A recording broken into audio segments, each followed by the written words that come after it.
तो दोस्तों स्वागत है आप सभी का एक नई वीडियो में। और आज के इस वीडियो में हम लोग बात करेंगे London Spirits versus Manchester Originals के बीच द 100 मेंस का जो आज का मुकाबला खेला जाएगा इसके बारे में। तो दोनों टीम्स दोस्तों बहुत ही कमजोर टीम हैं।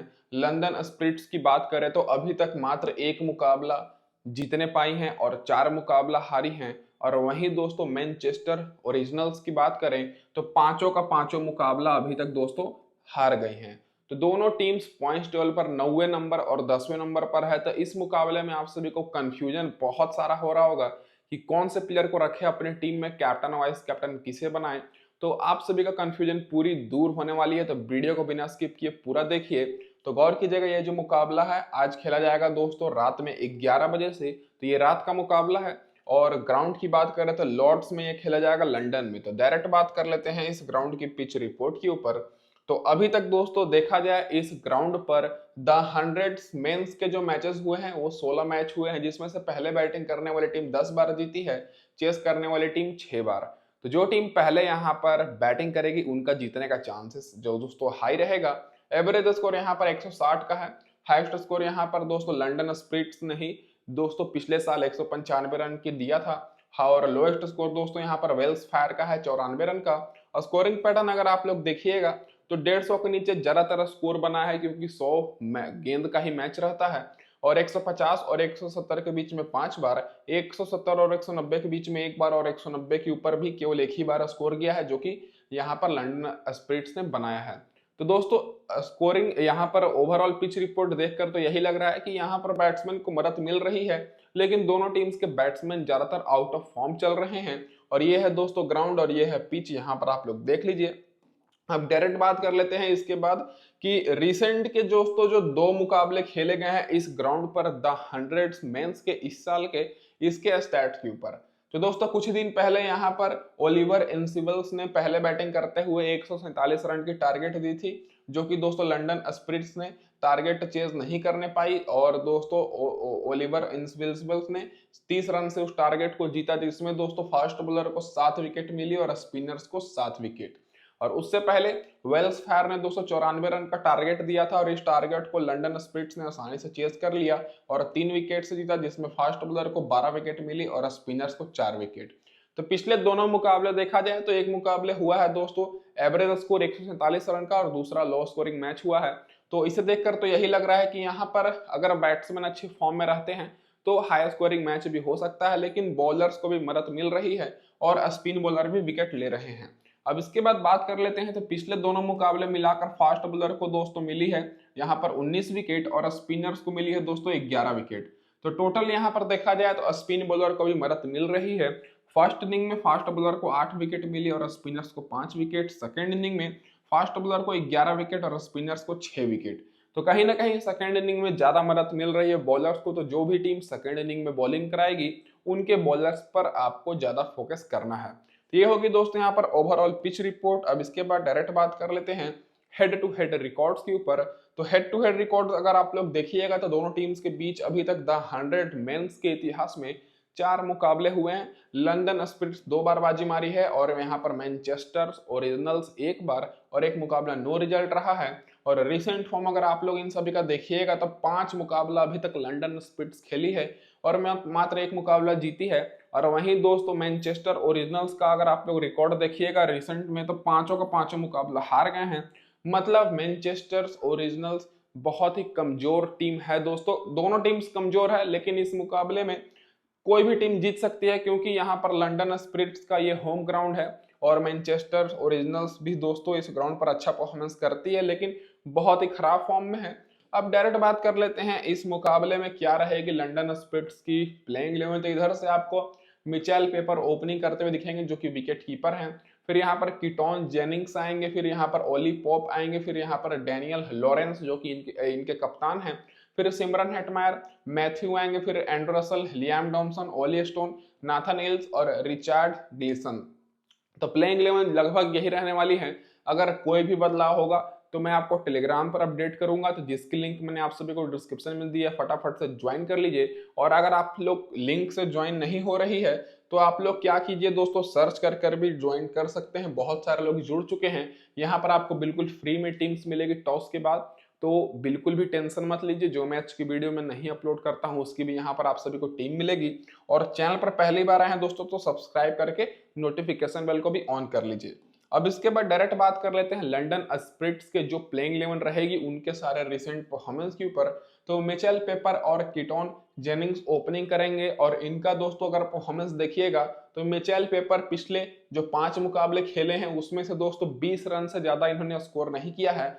और बहुत पहले इन्होंने 120 रन और 76 रन की तो पारी खेली है, लेकिन इस द 100 मेंस के दोस्तों जो सीरीज चल रही है इनमें इनका कोई परफॉर्मेंस रहा नहीं है, तो ये भी उतने इंपॉर्टेंट नहीं रहेंगे। तो विकेट कीपर से आपको इनके ऊपर फोकस करना भी है, तो अगर लंदन स्पिरिट्स की टीम टॉस जीतती है तभी आपको लेना है, नहीं तो ये उतने इंपॉर्टेंट नहीं रहेंगे। कीटोन जेनिंग्स की बात करें तो रिसेंट में 31 रन की पारी खेले पिछले मुकाबले में, उससे पहले 14 रन की, 24 रन की।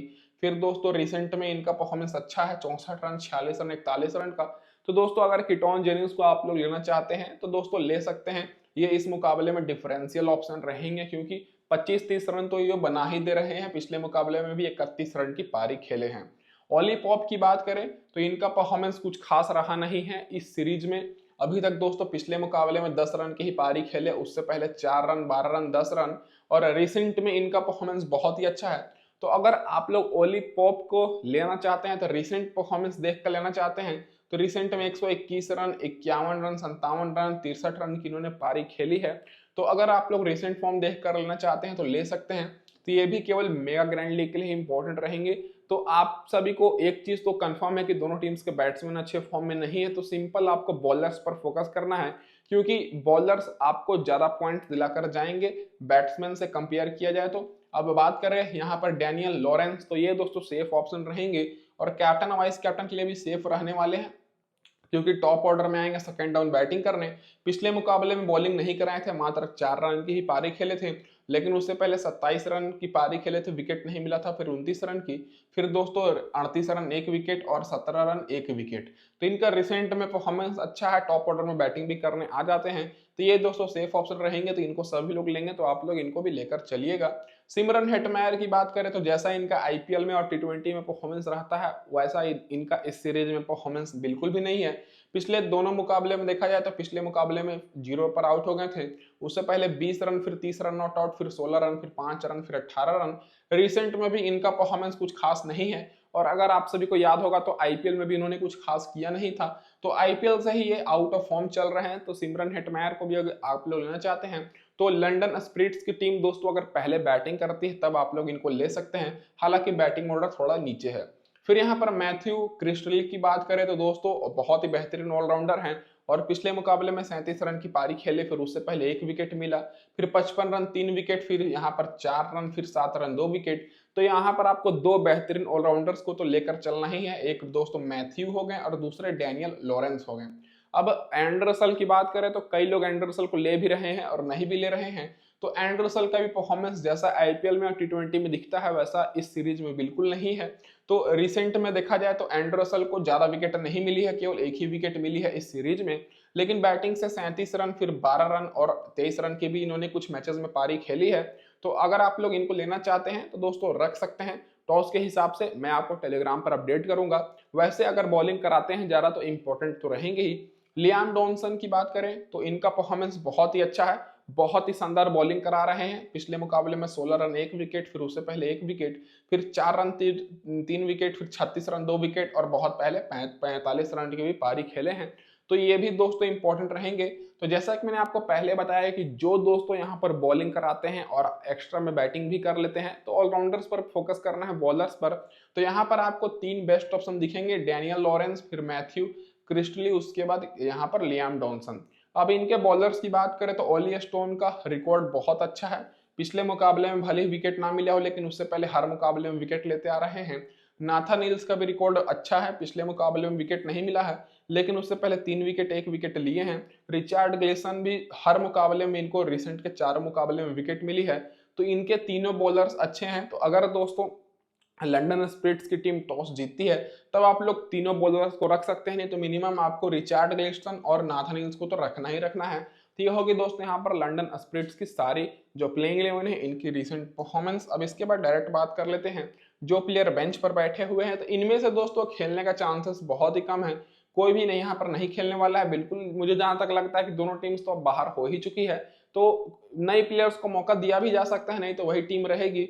और मैनचेस्टर ओरिजिनल्स की तो दोस्तों बहुत ही कम चेंजेस होते हैं, तो इनमें से कोई भी खेलता है तो आप लोग देख लीजिए। अब इसके बाद डायरेक्ट बात कर लेते हैं मैनचेस्टर ओरिजिनल्स की क्या रहेगी यहाँ पर प्लेइंग 11। तो शुरू से ही इनका जो प्लेइंग 11 यही रहा है, केवल बैटिंग ऑर्डर ऊपर नीचे होते आ रहा है। तो ओपनिंग फिलिप सॉल्ट और मैथ्यू हॉर्स्ट करेंगे, फिर तीसरे नंबर पर यहाँ पर वेन मैटसन आएंगे, फिर पॉल वॉल्टर, जेमी ओवरटन और ऑलराउंडर से सिकंदर राजा, बॉलिंग से उसामा मीर, फिर यहाँ पर मैक्स होल्डन। तो मैक्स होल्डन दोस्तों पहले जब खेलते थे, शुरुआत जब हुआ था टूर्नामेंट का, तो ओपनिंग कर रहे थे फिलिप सॉल्ट के साथ, फिर इनका परफॉर्मेंस खराब रहा, तब इनको नीचे भेजा जा रहा है। फिर टॉम हार्टली, स्कॉट क्यूरी, फिर यहाँ पर फैजल फारूकी आएंगे जो कि वर्ल्ड कप में बहुत ही शानदार अफगानिस्तान की तरफ से हाईएस्ट विकेट टेकर थे। अब इसके बाद डायरेक्ट बात कर लेते हैं इन सारे प्लेयर्स के रिसेंट परफॉर्मेंस के ऊपर। तो अगर आप लोग ओपनर्स पर फोकस कीजिएगा तो फिलिप सॉल्ट का परफॉर्मेंस भी उतना कुछ खास नहीं है जैसा आईपीएल में था केकेआर के खिलाफ, मतलब केकेआर की तरफ से। रिसेंट में 87 रन फिर 70 रन की पारी इन्होंने खेली है, लेकिन इस सीरीज में पहले 3 मुकाबले फ्लॉप हुए थे, फिर पिछले 2 मुकाबले में अच्छी पारी खेले हैं, 34 रन और 40 रन की, तो धीरे धीरे फॉर्म में आ रहे हैं। तो फिलिप सॉल्ट इंपॉर्टेंट रहेंगे और कैप्टन और वाइस कैप्टन के लिए भी सेफ ऑप्शन हो सकते हैं अगर दोस्तों एमएनआर की टीम पहले बैटिंग करती है। तो मैथ्यू हर्स्ट की बात करें तो इनको ज्यादा मौका मिला नहीं है, रिसेंट परफॉर्मेंस इनका बहुत ही बेहतरीन है, हर मुकाबले में 30-35 रन बनाकर आ रहे हैं। और अभी तक दोस्तों जो 2 मुकाबले खेले हैं, पिछले मुकाबले में 50 रन की पारी खेले, उससे पहले 78 रन की, तो बहुत ही अच्छे दोनों फॉर्म में हैं। तो एमएनआर के दोनों ओपनर्स अच्छे फॉर्म में हैं, लेकिन इनकी पूरी टीम आउट ऑफ फॉर्म है, बस इसी कारण इनका परफॉर्मेंस बहुत ही खराब रहा है। बाकी यहाँ पर वेन मेडिसन की बात करें तो इनका परफॉर्मेंस देख सकते हैं, पिछले दोनों मुकाबले में फ्लॉप रहे हैं, उससे पहले 43 रन की, फिर 228 रन की, और बहुत पहले 44 रन 30 रन की पारी खेले हैं। तो वैन मेडिसन उतने इंपॉर्टेंट नहीं रहेंगे। पॉल वॉल्टर की बात करें तो ऑलराउंडर है, तो हालांकि ऑलराउंडर पर तो आपको फोकस करना ही है। पॉल वॉल्टर पिछले मुकाबले में 8 रन, उससे पहले 1 विकेट, फिर 6 रन, फिर 29 रन 1 विकेट, फिर 1 विकेट, फिर 2 विकेट और 2 विकेट। तो पॉल वॉल्टर ऐसे हैं जो कि बैटिंग भी कर लेते हैं, बॉलिंग भी कर लेते हैं, कभी कभी बॉलिंग नहीं मिलता है उसकी बात अलग है, लेकिन आपको ऑलराउंडर और बॉलर्स पर तो फोकस करना ही है। तो दोनों ओपनर्स यहाँ पर सेफ ऑप्शन रहेंगे। बाकी वैन मेडिसन को आप लोग केवल ग्राइंडिंग में लेना है और Paul Walter as a all rounder आप लोग के लिए सेफ ऑप्शन रहेंगे। जेमी ओवरटन की बात करें तो इनका परफॉर्मेंस बहुत ही खराब है, रिसेंट के सारे मुकाबले में अगर आप लोग देखिएगा तो 15-20 रन से ज्यादा इन्होंने कुछ खास किया नहीं है, तो ये भी उतने इंपॉर्टेंट नहीं रहेंगे। और अगर एमएनआर की टीम पहले बैटिंग करती है, मैनचेस्टर ओरिजिनल्स की टीम, तो आप लोग इनको अपनी टीम में रख सकते हैं। बाकी सिकंदर राजा भी इस मुकाबले में इंपॉर्टेंट रहने वाले हैं क्योंकि ऑलराउंडर हैं और रिसेंट में इनका सीरीज में भी अच्छा परफॉर्मेंस था इंडिया जिम्बाब्वे में। पिछले मुकाबले में 2 विकेट लिए हैं, उससे पहले 8 रन, फिर 13 रन, फिर 21 रन 2 विकेट, और बहुत पहले 8 रन 1 विकेट की पारी खेले थे, जो कि 5/20 मुकाबला था इंडिया और जिम्बाब्वे के बीच। तो यहाँ पर देखा जाए तो दोस्तों मैनचेस्टर ओरिजिनल्स की तरफ से आपको ज्यादा थोड़े सेफ ऑप्शन दिखेंगे। फिलिप सॉल्ट और मैथ्यू हर्स्ट दोनों सेफ ऑप्शन है, उसके बाद पॉल वॉल्टर, उसके बाद सिकंदर राजा, तो इन 4 पर आपको फोकस करना है। फिर मैक्स होल्डन की बात करें तो इनका परफॉर्मेंस बहुत ही खराब है दोस्तों। एक मुकाबले में इन्होंने 40 रन की पारी खेली थी जो कि ओपनिंग कर रहे थे, बाकी पिछले तीनों मुकाबले में बैटिंग ऑर्डर भी नीचे है, तो बैटिंग करने का चांसेस भी कम है। अब दोस्तों यहाँ पर इनके जो 4 बॉलर हैं, उसामा मीर को तो आपको लेकर चलना ही है, पाकिस्तान की तरफ से बेहतरीन बॉलर हैं, पिछले 3 मुकाबले में इन्होंने दोस्तों 5 विकेट ले लिया है। टॉम हार्टली की बात करें तो इनको आप लोग ड्रॉप कर सकते हैं क्योंकि पिछले दोनों मुकाबले में विकेट लेस रहे हैं। स्कॉट क्यूरी पिछले मुकाबले में 2 विकेट, तो ये इंपॉर्टेंट रहेंगे, और फैजल फारूकी भी पिछले 2 मुकाबले से विकेट लेते आ रहे हैं, तो इनको 3 विकेट मिली है। तो इधर से 4 जो बॉलर हैं उसमें से ओसामा मीर इंपॉर्टेंट रहेंगे, फिर स्कॉट क्यूरी इंपॉर्टेंट रहेंगे और फैजल फारूकी, तो इन 3 बॉलर्स पर आपको फोकस करना है, और बाकी टॉम हार्टली केवल मेगा ग्रैंडली के लिए इंपॉर्टेंट रहेंगे। तो ये होगी दोस्तों इधर से सारे प्लेयर्स की पूरी डिटेल रिपोर्ट्स। अब इसके बाद डायरेक्ट बात कर लेते हैं जो प्लेयर बेंच पर बैठे हुए हैं, तो इनमें से जो प्लेयर बेंच पर बैठे हैं खेलने का उम्मीद बहुत ही कम है, तो इधर से आप लोग जो प्लेइंग 11 है उन्हीं पर फोकस करिएगा। अब डायरेक्ट बात कर लेते हैं दोस्तों यहाँ पर टीम कॉम्बिनेशन के ऊपर। तो जैसा कि मैंने आपको शुरू में ही बताया था कि ये जो हमारी दोनों टीम है बहुत ही कमजोर टीम है, इस साल बहुत ही खराब परफॉर्मेंस रहा है, तो उसी हिसाब से मैंने टीम बनाई है। कैप्टन हमारे लॉरेन यहाँ पर डॉनसन रहेंगे जो कि कप्तान रहेंगे, पॉल वॉल्टर हमारे वाइस कप्तान रहेंगे। तो ये दोस्तों सेफ ऑप्शन रहेंगे। ग्रैंडली के पॉइंट ऑफ व्यू से फिलिप सॉल्ट को भी आप लोग कप्तान करके एंड्रे रसल नहीं तो सिकंदर राजा को वाइस कप्तान कर सकते हैं। दोनों विकेट कीपर को मैंने रखा है क्योंकि दोनों विकेट कीपर ओपनिंग करेंगे, अच्छे फॉर्म में है। और मैंने लंदन स्पिरिट्स की तरफ से कोई भी विकेट कीपर को नहीं लिया है। एक मैंने यहाँ पर लिया है लॉरेंस, यहाँ पर दोस्तों डेनियल लॉरेंस जो कि हमारे कप्तान है, इनको मैंने रखा है। बाकी यहाँ पर एल डॉनसन जो कि हमारे कप्तान रहेंगे। और दोस्तों ये जो लंदन स्पिरिट्स के कप्तान है और जो हमारी टीम के कप्तान है एल डॉनसन है। फिलिप यहाँ सॉल्ट पॉल वॉल्टर को मैंने वाइस कैप्टन रखा है। सिकंदर राजा रसल को भी रखा हूँ। बाकी बॉलिंग से उसामा मीर, नाथानिल्स, फैल फारूकी और ओली स्टोन। तो ये दोस्तों रहेगी हमारे यहाँ पर टीम कॉम्बिनेशन। तो इस वीडियो में बस इतना ही।